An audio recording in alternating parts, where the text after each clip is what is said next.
మెదడుకి గ్లూకోజు అవసరం అనమాట. మెదడు గ్లూకోజ్ ద్వారా పనిచేస్తుంది అన్నమాట. మెదడుకి పెద్ద మొత్తంలో గ్లూకోజ్ అవసరం. అది ఎలా జరుగుతుందంటే మెదడులో ఎన్ని న్యూరాన్లు ఉన్నాయి, ఈ గ్లూకోజ్ని ఎలా వినియోగించుకుంటున్నాయని, చక్కెరను విచ్ఛిన్నం చేయడానికి అవి ఎలాంటి విధానాలు అనుసరిస్తున్నాయి అనేది మనకి ఇంతవరకు స్పష్టత లేదనమాట. మనం తినే అనేక రకాల ఆహార పదార్థాలు విచ్ఛిన్నమై గ్లూకోజ్గా మారిపోతుంటుంది అనమాట. అది కాలేయం కండాల్లో నిల్వ ఉంటుంది. శరీరం అంతటికి ఈ గ్లూకోజ్ బట్టబడుతుంది అనమాట.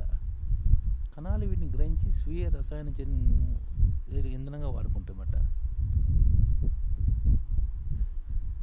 తాజా పరిశోధనలో శాస్త్రవేత్తలు 2 కీలక ప్రోటీన్లపై దృష్టి సారించారు. ఇందులో ఒకటి గ్లూకోజ్ దిగుమతి చేసుకునేలా న్యూరాన్లకు సహాయపడుతుంది. రెండోది గ్లూకోజ్ జీవక్రియకు కీలకమైన గ్లైకాలిసిస్ ప్రక్రియకు అవసరమై 2 ప్రోటీన్లలో ఒకదాన్ని తొలగించిన మానవ నాడీ కణజాలాల్లో గ్లూకోజ్ విచ్ఛిన్న ప్రక్రియ నిలిచిపోతుంది గుర్తించామంటే గ్లూకోజ్ దిగుమతి చేసుకునే న్యూరాన్ సహాయపడుతుంది అనమాట ఒకటి. రెండోది గ్లూకోజ్ జీవక్రియలకు కావాల్సిన కీలకమైన గ్లైకాసిన్ ప్రక్రియకు అవసరం అండి. ఈ 2 ప్రోటీన్లు ఉంటాయన్నమాట గ్లూకోజ్లో. ఈ రెండిట్లోని విచ్ఛిన్నమైన నాడీ కణాల గ్లూకోజ్ విచ్ఛిన్న ప్రక్రియ నిలిచిపోతుంది అనమాట. ఇప్పుడు నాడీ కణాలలో గ్లూకోజ్ వినియోగించుకునే తీరును అమెరికా పరిశోధకులు వెలుగులోకి తెచ్చారన్నమాట.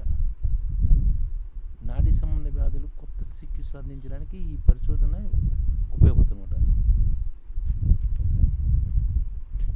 వయసు మీద పడ్డే కొద్ది మెదడు ఆరోగ్యంగా ఉంచాలన్న దానిపై మెరుగైన అవగాహనకు రావడానికి ఇది ఎంతో ఉపయోగం అన్నమాట. మెదడు ఆరోగ్యంగా ఉంటేనే మన ఆలోచనలు కూడా కరెక్ట్గా ఉంటాయి అన్నమాట. ఇది ఎలాగంటే మెదడులో గ్లూకోజ్ ఉండాలన్నమాట.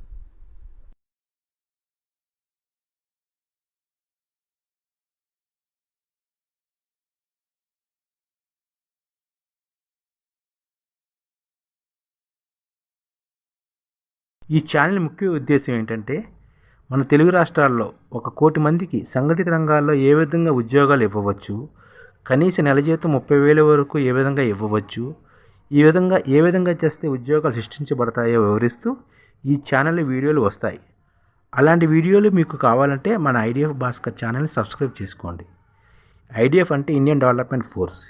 ఈ వీడియోలు చూసిన తర్వాత మీకు నచ్చితే లైక్ చేయండి, మీ ఫ్యామిలీ మెంబర్స్కి షేర్ చేయండి, మరియు మీ ఫ్రెండ్స్కి షేర్ చేయండి. Thank you. నమస్కారం.